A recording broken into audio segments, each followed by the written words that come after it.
The Fight Show on the Sports Gambling Podcast Network is brought to you by Shady Rays. Go to shadyrays.com and use the code SGPN for 50% off 2+ pairs of polarized sunglasses. In boxing, the heavyweight division always hits the hardest. Whilst Tyson Fury and Alexander Usyk hold all the jewels, one contender stands alone as the biggest threat to the champions. Everybody else is scared of you! A man who has not once tasted defeat, who knows no backward step and never retreats, who crushes whatever stands at his feet. Joe Joyce by knockout! They call him the Juggernaut. Unbeaten Joe Joyce is on a mission to become the heavyweight king with his granite chin, thudding power and relentless engine. It is only a matter of time before this Olympic silver medalist gets his hands on the gold. Or is it?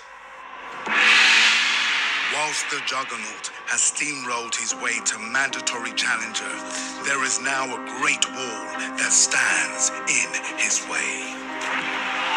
A gigantic block that nobody has yet to truly climb over. The Big Bang. Zhang has been watching, waiting, wanting, just like Joyce. He has silver, he plans to make gold. Power, punch resistance, heart. A colossus that should have his own position in the queue to the world's heavyweight championship. That was unfairly taken from him. On Saturday, April 15th, two giants collide as unbeaten heavyweight juggernaut Joe Joyce takes on July Big Bang Zhang at London's Copper Box Arena.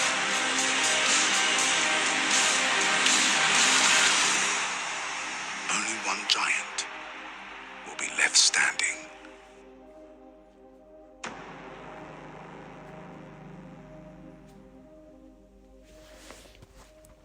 You are listening to The Fight Show here on the Sports Gambling Podcast Network. You can follow the Sports Gambling Podcast Network on Twitter at the SGP Network. That's at the SGP Network. You can also follow my Twitter accounts. I am the host of the Soccer Gambling Podcast, and I am at SGP Soccer. That's at SGP Soccer. I am also at LockBettingCom. That's at LockBettingCom. The LockBettingCom Twitter is the Twitter account for the LockBetting Podcast, a free sports podcast that I do on the side. And also LockBetting.com. That is my premium pay service, and that has delivered 118 months in a row of transparent chat profit. That is right. We are 2 months away from saying we have been undefeated every single month in sports betting for an entire decade. If you want to sign up for the service, I actually encourage you to do your research first. Go to the lockbetting.com site. You'll see every single spreadsheet that makes us transparent and tracked.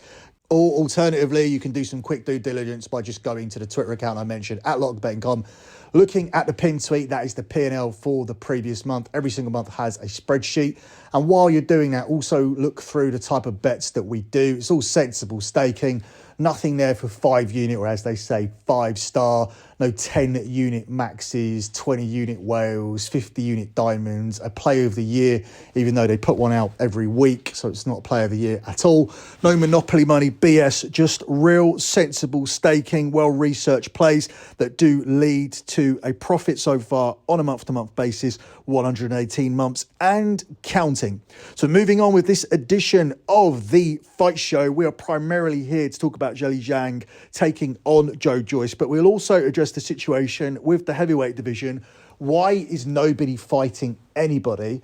I have no doubt in my mind that Joyce will find a way to win tonight, and then everybody will continue ducking him. Usyk won't fight Joyce because it won't be enough money. Fury won't fight Joyce because it probably won't be enough money either, unless they do it in Saudi.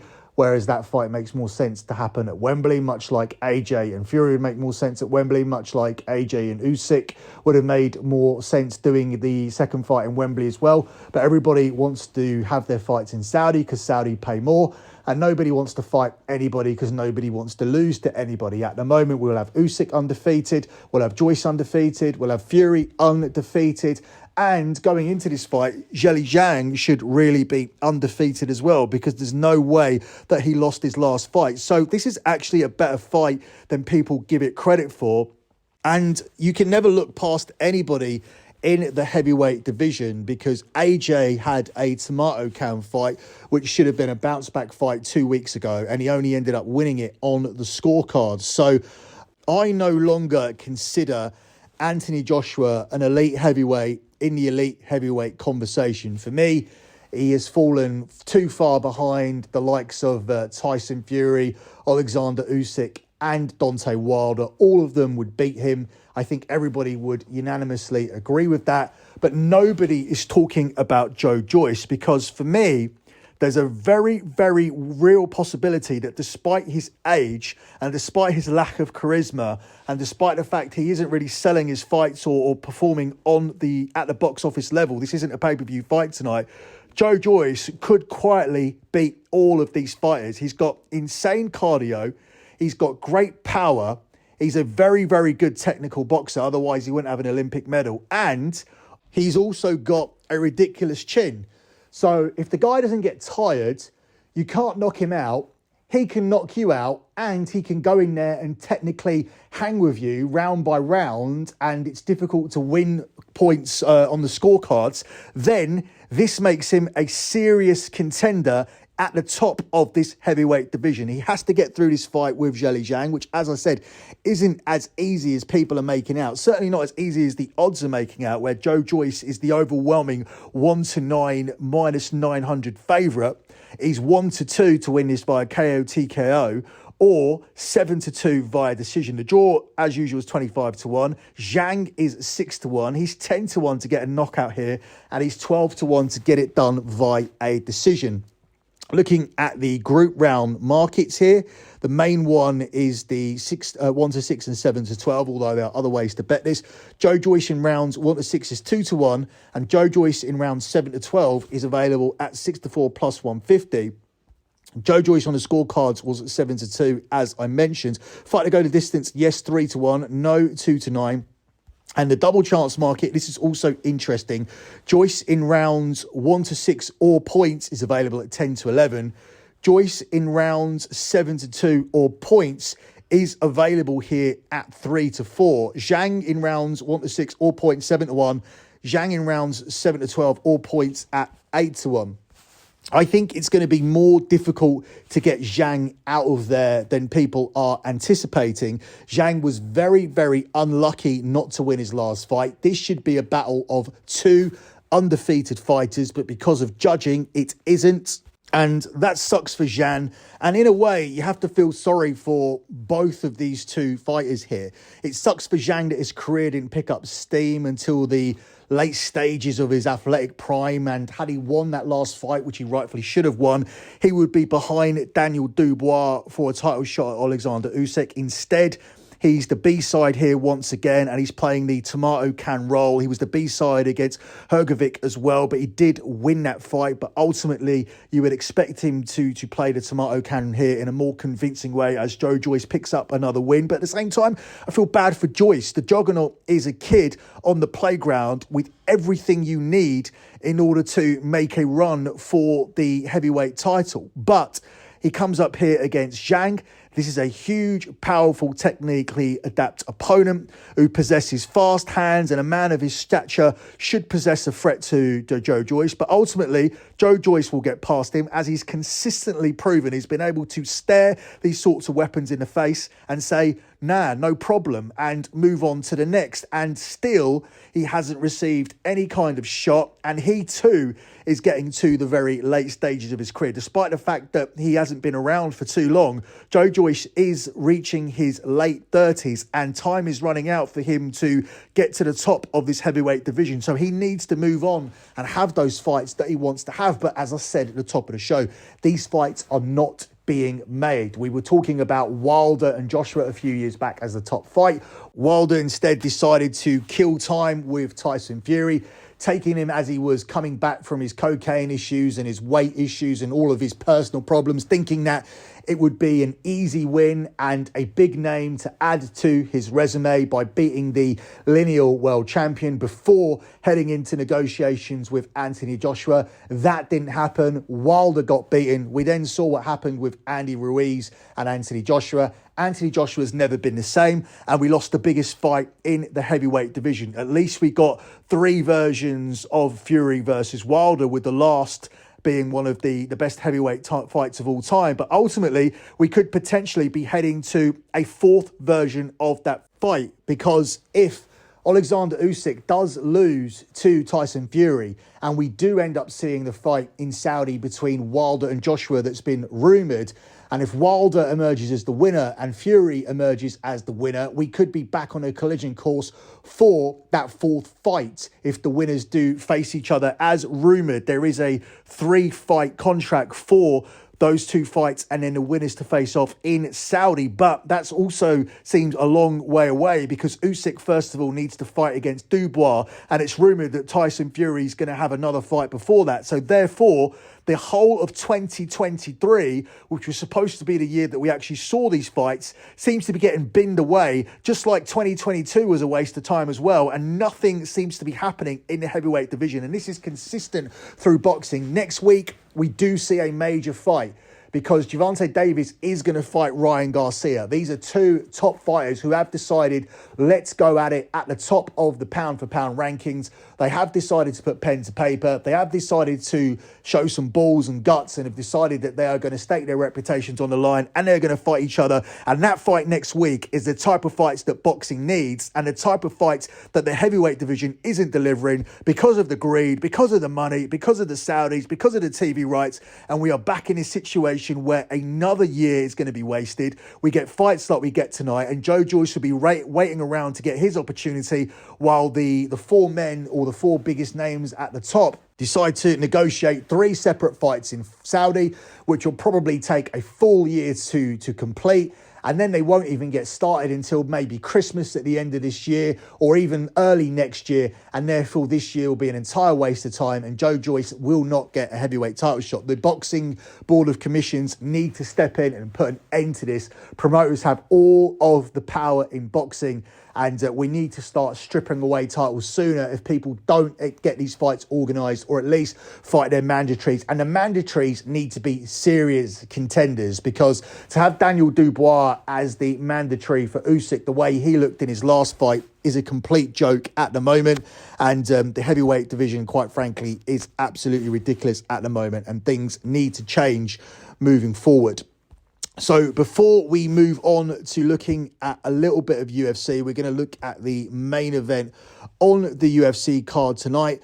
Let me quickly tell you guys about Shady Rays. Kick off the new year with new gear, built to last. Our friends at Shady Rays have you covered from the sun to the slopes with premium polarized shades, customizable snow goggles, and much, much more. That's not all. Shady Rays offers the most insane protection in all of eyewear. Every pair of sunglasses is backed by lost and broken replacements. That's right. If you lose or break your pair, even on day one, they told us they would send you a brand new pair, no questions asked. Wear your Shady Rays with confidence, because they have your back long after your purchase. And if you don't love them, exchange them for a new pair or return them for free within 30 days. There's no risk when you shop with Shady Rays. Their team always has your back. And exclusively for our listeners, Shady Rays is giving you the best deal of the year. Go to shadyrays.com, use the promo code SGPN for 50% off 2+ pairs of polarized sunglasses. Try for yourself the shades rated 5 stars by over 200,000 people. Let me also tell you about the NBA Survivor Challenge. Make sure to check out our NBA Playoff Survivor Challenge. It's completely free to enter, and the winner gets $250 cash and a $100 SGPN gift card exclusively on our SGPN app. Moving on to tonight's UFC, the main event on UFC Fight Night will feature Max Holloway taking on Arnold Allen. Holloway here is the 4-6 favourite, -150 favourite, with Arnold Allen priced up here at 5-4, +125 to get his hand raised in the main event tonight. The method of victory market sees Holloway as the 5-2 shot to win via TKO KO, 7-2 via submission, and he's 2-1 via decision. Arnold Allen is at 11-2 by TKO KO, 11-1 via submission, and he is 10-3 to get it done via decision. This is a 5-round fight, by the way, because it is a main event fight. The over-unders see the over 2.5 at 2-5, the under 2.5 at 7-4, the over 3.5 at 4-6 minus 150, the under 3.5 at 6-5, under 4.5 at 10-11, over 4.5 at 4-5, and will the fight go the distance? Yes, at even money plus 100, and no is available at 8-11. This fight for me is a relatively easy one to pick. I don't tend to pick against Max Holloway, even if he's not in his prime anymore. Allen's a big and strong heavyweight, and he's a southpaw as well. It's something that Holloway has struggled against notoriously, but I don't think that's enough here to pick against him. If the only thing Arnold Allen has going for him here in his fight is the fact that he's big for the weight, and his opponent, Max Holloway, struggles with southpaws, that's not going to be enough to get it done. It's been 7 years since Holloway won his first UFC title, and he's been through a lot in that 13-year career. However, that isn't enough for me to downgrade him here to the point where he loses to an Arnold Allen. I'm not downgrading him because of his career and the number of miles on it. I'm not downgrading him certainly because he lost to Volkanovski, because Volkanovski is an incredible fighter and levels above Arnold Allen. And I don't think that Holloway is at the point where he's declined enough to lose this to Allen. Allen is good, but I'm still going for Max Holloway to get it done. Holloway is a threat on the ground. And while I don't expect him to take things there, and I do expect this to be a 5-rounder, Holloway is used to dragging dudes deep into deep water, and I believe that he will be able to grind out the 3 rounds that he needs here to win a decision. I think it will be more convincing than that, but ultimately, I'm only here to pick the winner, and I think there's value on the 4-6 minus 150 on Max Holloway, and he'll be my pick to get it done tonight here in this one. Before we close out with the lock on the show, let me let you know that we are brought to you by Underdog Fantasy. Underdog Fantasy is a great place to get down on fantasy and player props all year long. Underdog Fantasy has your favorite NBA, NHL, and MLB daily games. Plus, they're already doing best ball drafts for the 2023 NFL season. Head over to underdogfantasy.com and use the promo code SGPN for a 100% deposit bonus up to $100. That's underdogfantasy.com and the promo code SGPN. Closing out with your lock on the show, I'm going to give you a double lock. You guys don't deserve it because you don't give me enough positive reviews for the Soccer Gambling Podcast. That can be done on Spotify or by going to iTunes. Also, you can just send me a tweet if I give you some winners. Give me a tweet at lockbetting.com or at SGP Soccer after we cash these locks, and I'll be happy to retweet it because the lot records this year have been very, very good. We lost a lock today on the EPL show, so we're at 49-13, 23-9 on Scamessa Italia, and our all-time record here on the fight show is 71-18. We are 71-18 all time with our locks here on the fight show. So I'm going to give you a double lock. One of the reasons also I'm giving you one is because this show is being recorded late on Saturday afternoon, and I'm not 100% sure you guys are going to listen to it in time for the boxing. So your boxing lock is going to be Joe Joyce in the double chance market in rounds 7 to 12 or on points. So ultimately what we need is for Zhang to survive the first 6 rounds, but ultimately for Joyce to get his hand raised. That can be via TKO, KO, any kind of stoppage, or on the scorecards. So that's going to be your first lock from boxing. Your second lock's going to come from UFC. And as we only covered one fight, it's pretty obvious what that's going to be. We're not going to look for any extra value here by going for the decision or adding an over or anything like that. It's just going to be a straight up pick on Max Holloway for all of the reasons I outlined. Yes, this is a fighter with a lot of miles on the clock. Yes, he got made to look quite ordinary by Volkanovski. But at the end of the day, Volkanovski is one of the best pound-for-pound fighters in the sport right now. That's nothing to be ashamed of. His opponent tonight, Arnold Allen, is not Volkanovski. And I do not feel that Holloway has declined enough yet to the point where he can lose this main event. I believe he'll get it done on the scorecards. I believe he'll find a way to win 3 or 4 rounds here, 3 convincing ones at least, and he'll get the nod on the judges' scorecards in this one. Your second lock is on Max Holloway at the price of 4-6 minus 150. That's it for me for this edition of The Fight Show. I'll be back again next weekend. Until then, good luck with all of your bets as always, and thanks for listening.